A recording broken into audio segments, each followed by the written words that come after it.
Hello everyone, welcome to my YouTube channel classes by Swati Rana. और आज हम लोग करने जा रहे हैं क्लास 10 चैप्टर नंबर 3 का quick revision pairs of linear equations in two variables chapter का। इससे पहले मैंने रियल नंबर चैप्टर नंबर 1 और चैप्टर नंबर 2 पॉलिनोमियल्स का क्विक रिवीजन करा रखा है। अगर अभी तक आप लोगों ने उस वीडियो को चेक नहीं किया है तो आप मेरे चैनल पे जाकर उसको चेक कर सकते हैं, राइट। तो आइए आज हम देखते हैं चैप्टर नंबर 3 में क्या क्या कॉन्सेप्ट यूज हुए और उनसे रिलेटेड क्या क्या क्वेश्चंस होते हैं। ये देखने के बाद आप चैप्टर नंबर 3 का जो भी क्वेश्चन बोर्ड एग्जाम में आएगा आप वो अटेम्प्ट कर पाएंगे और बिल्कुल सही अटेम्प्ट कर पाएंगे, राइट। सो देखते हैं हम चैप्टर नंबर 3। तो सबसे पहले आपको देखना है कि लीनियर इक्वेशन किसे कहा जाता है। तो a linear equation is a equation in which highest power of the variable is always 1। जहां पे आपकी डिग्री 1 होती है उस इक्वेशन को हम लीनियर इक्वेशन कहते हैं, राइट। जैसे कि फॉर एग्जाम्पल उसकी जो जनरल फॉर्म रहेगी वो होती है आपकी ax plus B Y plus C equals to 0, right. और आपका जो ग्राफ है लीनियर इक्वेशन का वो हमेशा कैसा रहता है, स्ट्रेट लाइन रहता है। तो एक ग्राफ को देखकर भी आप बता सकते हैं कि हाँ जी ये जो ग्राफ है ये किसका है, स्ट्रेट लाइन का है। तो इसका मतलब आपकी इक्वेशन कैसी है, लीनियर इक्वेशन है। अब हम देखते हैं pair of linear equations in two variables.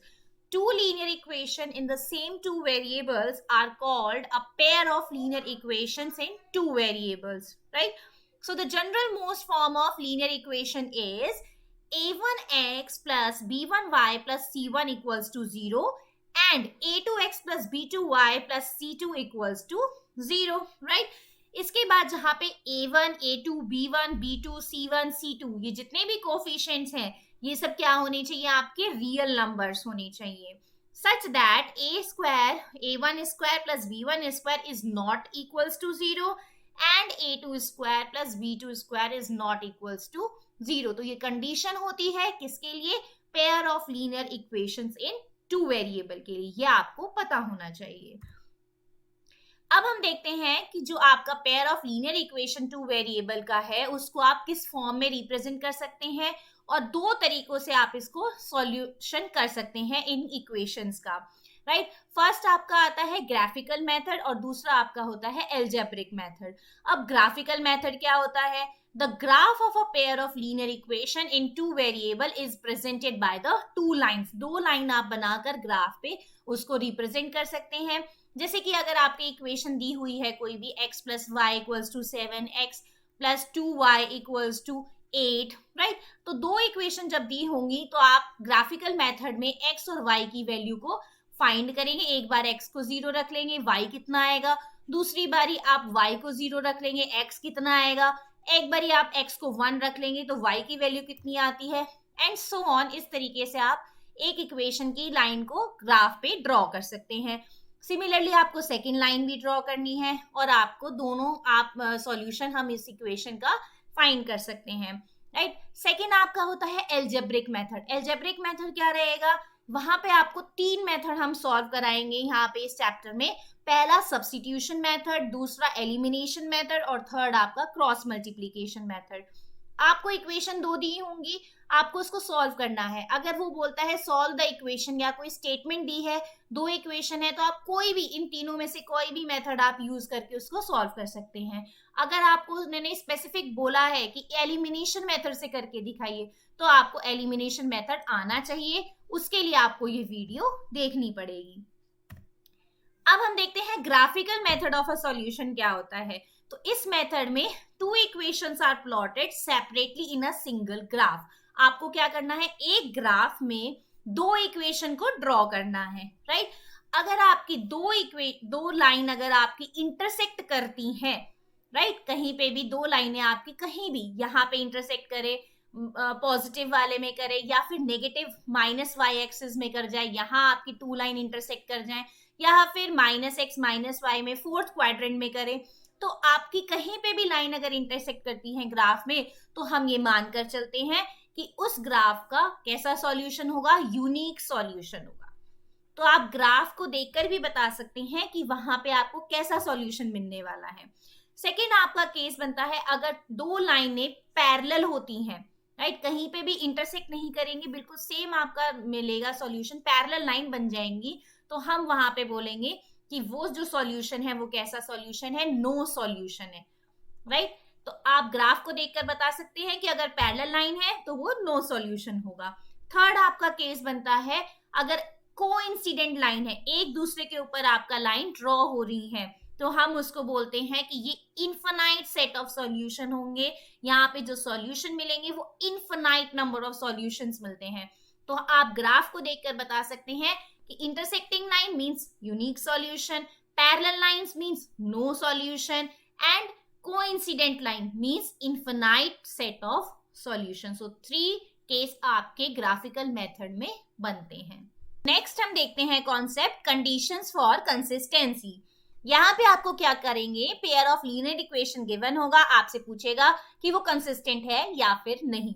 वो कैसे आप फाइंड करेंगे, आपको सिर्फ 2 चीजें याद करनी है। मैंने आपको ग्राफिकल मेथड में बताया था कि आपका सॉल्यूशन या तो यूनिक सॉल्यूशन आएगा, राइट, या फिर आपका नो सॉल्यूशन आएगा, कोई सॉल्यूशन नहीं होगा, या फिर आपका इनफाइनाइट नंबर ऑफ सॉल्यूशन होगा। और अगर आपका यूनिक सॉल्यूशन और इनफाइनाइट नंबर ऑफ सॉल्यूशन है तो हम कहेंगे कि वो कंसिस्टेंट है। और अगर आपके पास नो सॉल्यूशन आता है, पैरेलल लाइंस आती हैं, तो हम कहते हैं कि वो सॉल्यूशन कैसा है, इनकंसिस्टेंट है। राइट, अब इसके लिए भी आपको इक्वेशन जैसा कि आप देख रहे हैं यहाँ पे दी हुई है, a1x plus b1y plus c1 equals to 0, और दूसरी इक्वेशन दी हुई थी a2x plus b2y plus c2 equals to 0। तो अगर आपको कहता है यूनिक सॉल्यूशन है, तो कब है यूनिक सॉल्यूशन, अगर आपके coefficient a1 upon a2 is not equal to b1 upon b2, तो हम कहेंगे कि ये यूनिक सॉल्यूशन होगा। यहाँ पे लाइन इंटरसेक्ट करेंगी, राइट, और ये सॉल्यूशन कंसिस्टेंट होगा। इसी तरीके से अगर आपके पास इनफाइनाइट नंबर ऑफ सॉल्यूशन है, तो वहां पे क्या होगा, इनफाइनाइट नंबर ऑफ सॉल्यूशन कब मिलेंगे, जब सारे कोफिशिएंट क्या होंगे, एक दूसरे के बराबर होंगे। a1 by a2 equals to b1 by b2 equals to c1 by c2, और वो दोनों सॉल्यूशन क्या होते हैं, आपके कंसिस्टेंट होते हैं। फिर आप देखते हैं नो सॉल्यूशन। नो सॉल्यूशन वो होता है जब आपका a1 a2 इक्वल होगा b1 b2 के, बट नॉट इक्वल होगा c1 अपॉन c2 के, तो हम कहेंगे कि उस जगह पे क्या मिलेगा आपको, इक्वेशंस जो है इनकंसिस्टेंट होंगी। ओके, अब हम क्वेश्चन को देख लेते हैं और उससे बताएंगे कि ये इक्वेशन कंसिस्टेंट है या फिर नहीं। तो आपका क्वेश्चन ऐसे आएगा कि आपको पूछा है कि 2x minus 3y equals to 8 पहली इक्वेशन दी हुई थी, और दूसरी दी है 4x minus 6y equals to 9।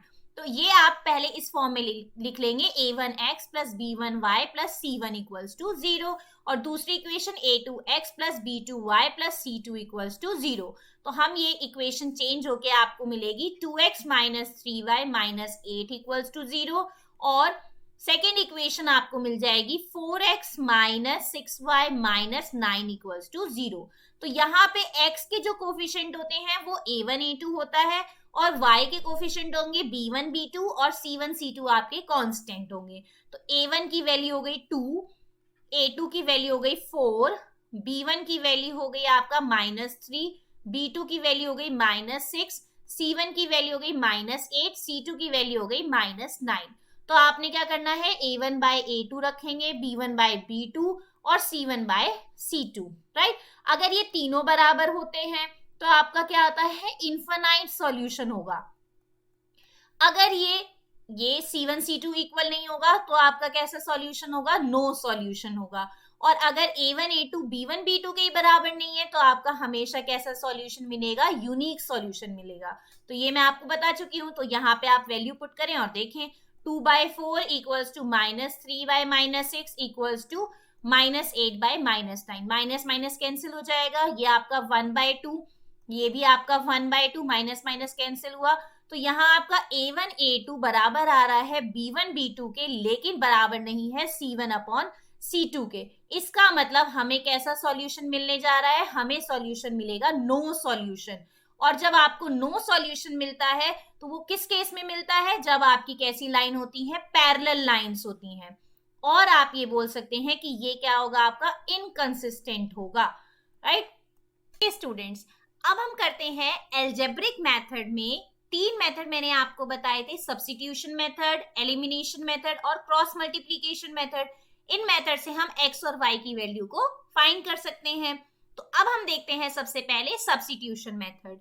जैसा कि नाम में भी पता चल रहा है, सब्स्टिट्यूट करना मींस वैल्यू को आपको क्या करना है, एक इक्वेशन से वैल्यू उठानी है और दूसरे इक्वेशन में क्या करनी है, सब्स्टिट्यूट करनी है। तो यहाँ पे सबसे पहले हम इक्वेशन को बना लेते हैं। वर्ड प्रॉब्लम दिया हुआ है, 5 years ago Nuri was thrice as old as Sonu and 10 years later Nuri will be twice as old as Sonu.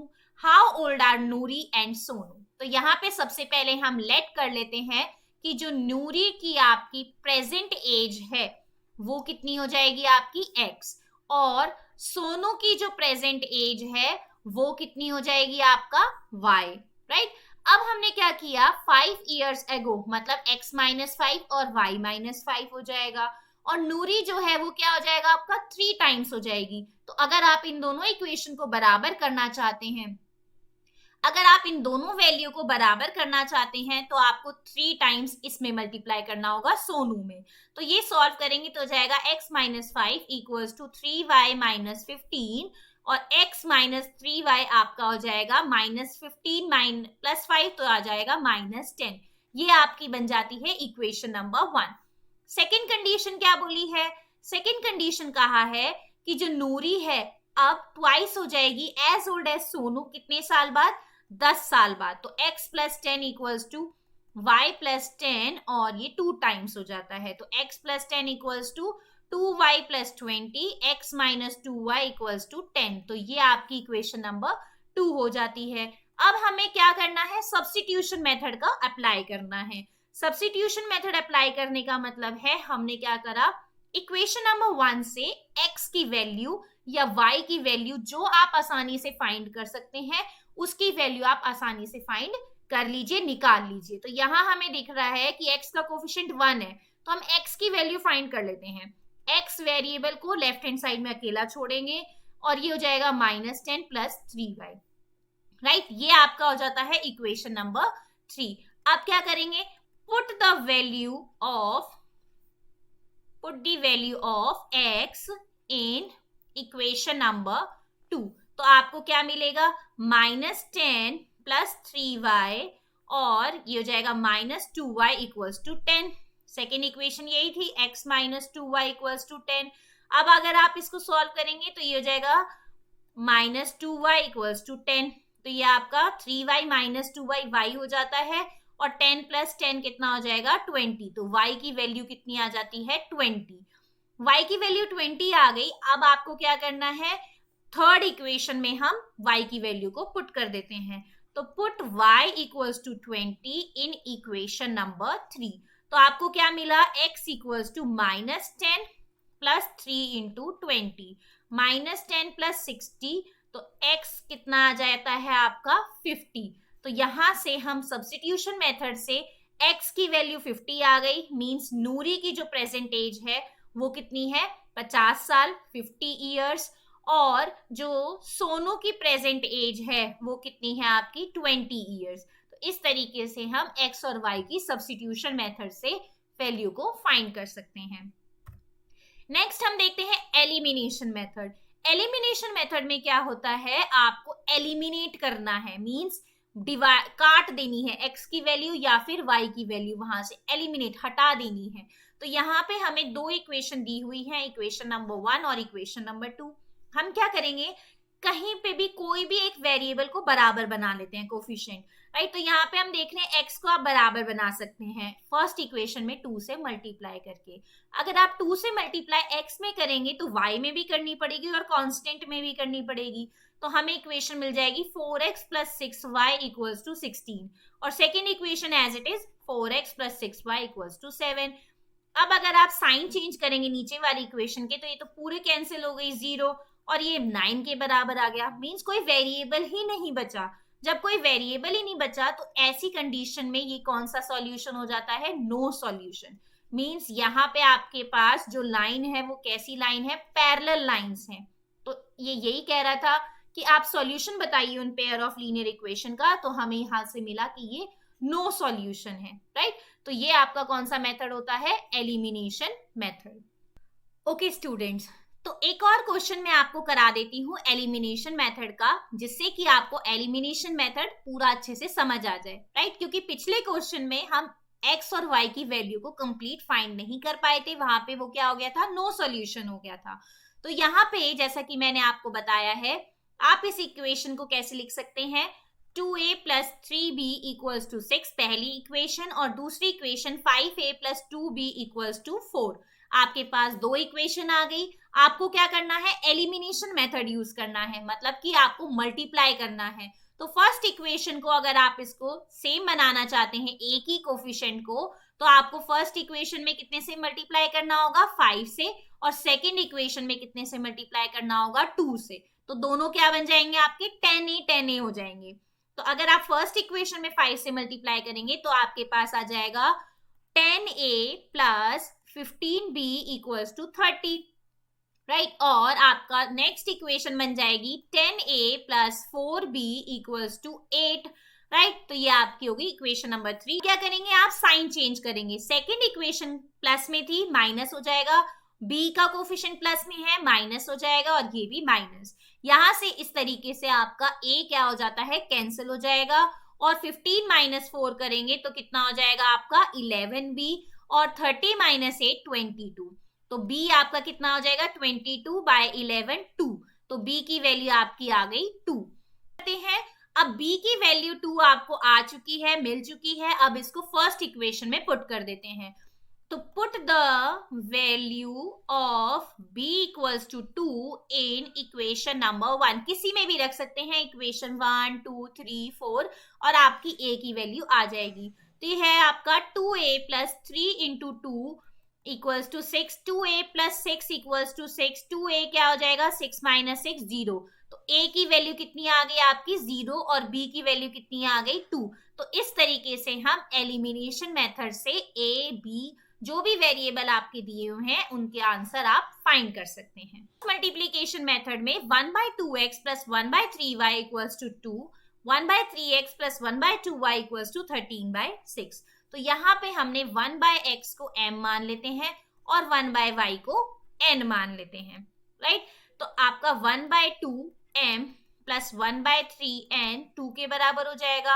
आप एलसीएम लेंगे तो ये हो जाएगा 3m plus 2n equals to 2, और 3m प्लस 2n आपका आ जाएगा 12। भी आप चेंजेस करेंगे, सेकेंड इक्वेशन में भी 1/x क्या है, m, तो ये आपका हो जाएगा 1/3m plus 1/2n equals to 13/6। Again आप क्या करेंगे, एलसीएम लेंगे तो ये आएगा 2m plus 3n equals to 13/6। 6 से 6 कैंसिल हो जाएगा, और आपको इक्वेशन मिल जाएगी 2m plus 3n equals to 13, right. अब क्रॉस मल्टीप्लीकेशन के लिए आपको क्या करना है, कांस्टेंट भी लेफ्ट हैंड साइड में ले आएंगे। तो हमारे पास दो इक्वेशन हो जाएंगी, 3m plus 2n minus 12 equals to 0, और दूसरी इक्वेशन हो जाएगी 2m plus 3n minus 13 equals to 0। तो क्रॉस मल्टीप्लीकेशन के लिए क्या करेंगे, m equals to n equals to 1, right. अब m जब आपने लिखा है जहां पे, वहां पे m के कोफिशिएंट को आपको टच नहीं करना है, आपको n के कोफिशिएंट और कांस्टेंट से मल्टीप्लाई करेंगे। तो ये जाएगा आपका 2 इंटू माइनस 13, कितना हो जाएगा, माइनस का 26। फिर बीच में आपको माइनस का साइन लगाना है, फिर माइनस 12 इंटू 3 कितना हो जाएगा, माइनस का 36, राइट। अब हम देखते हैं n के लिए क्या करेंगे आप, n के कोफिशिएंट को अगेन टच नहीं करेंगे, और 3 इंटू माइनस 13, राइट, ऊपर आप माइनस साइन लगाएंगे। यहाँ पे हमेशा याद रखेंगे माइनस सिंबल का खुद से उपयोग करना है, खुद से यूज करना है। तो ये आपका आ जाएगा माइनस 39 माइनस माइनस ऑफ 24, और 1 के लिए क्या आया, 3 इंटू 3 कितना हो गया, 9 माइनस 4। अब आप m के लिए क्या करेंगे, जो कांस्टेंट है इसके बराबर रखेंगे, और n के लिए भी इसको इसके बराबर रख देंगे। तो ये आपका आ जाएगा m अपॉन माइनस 26 प्लस 36 बराबर 1/5। क्रॉस मल्टीप्लाई करेंगे तो ये जाएगा m अपॉन 10 इक्वल्स टू 1/5, और m की वैल्यू आपकी आ जाएगी 2, राइट। अब n के लिए क्या करेंगे, minus n upon minus 39 plus 24, ये किसके बराबर आ जाएगा, माइनस n अपॉन -15 माइनस से माइनस कैंसिल हो जाएगा, और किसके बराबर रखना था, 1/5 के बराबर रखना है, तो n की वैल्यू कितनी आ जाएगी आपकी, 3 आ जाएगी। लेकिन हमें किसकी वैल्यू चाहिए, हमें तो x और y की वैल्यू चाहिए। तो m अगर आपका 1/x इक्वल्स टू 2 है, राइट, तो x कितना हो जाएगा आपका 1/2, और y इसी तरीके से कितना आ जाएगा आपका 1/3।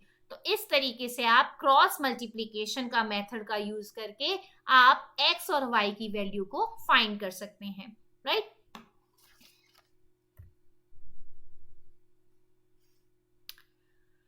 अब हम देखते हैं मोस्ट इंपॉर्टेंट क्वेश्चन। ये वाला क्वेश्चन आपका इस चैप्टर का जरूर आता है, ऐसा क्वेश्चन आपको बोर्ड एग्जाम में देखने को मिल सकता है। तो यहाँ पे क्या बोल रहा है कि Ritu can row downstream 20 kilometer in 2 hours and upstream 4 kilometer in 2 hours. Find her speed of rowing in still water and the speed of the current. तो हमेशा आपको जो स्पीड है स्टिल वाटर की वो आपको x किलोमीटर पर आवर रखनी है, और जो करंट की स्पीड है वो कितनी रखेंगे, y किलोमीटर पर आवर रख दिया। इसके बाद आपको डाउन स्ट्रीम लर्न कर लेना है कि जो डाउन स्ट्रीम जब चलेगा तो क्या करेंगे, हमारी वैल्यू हो जाती है x प्लस वाई, और जब अप स्ट्रीम जाते हैं तो वैल्यू आपकी क्या हो जाएगी, x माइनस वाई। अब इन्होंने क्या बोला है इक्वेशन में कि Ritu can draw down stream 20 kilometre in 2 hours and up stream 4 kilometre in 2 hours.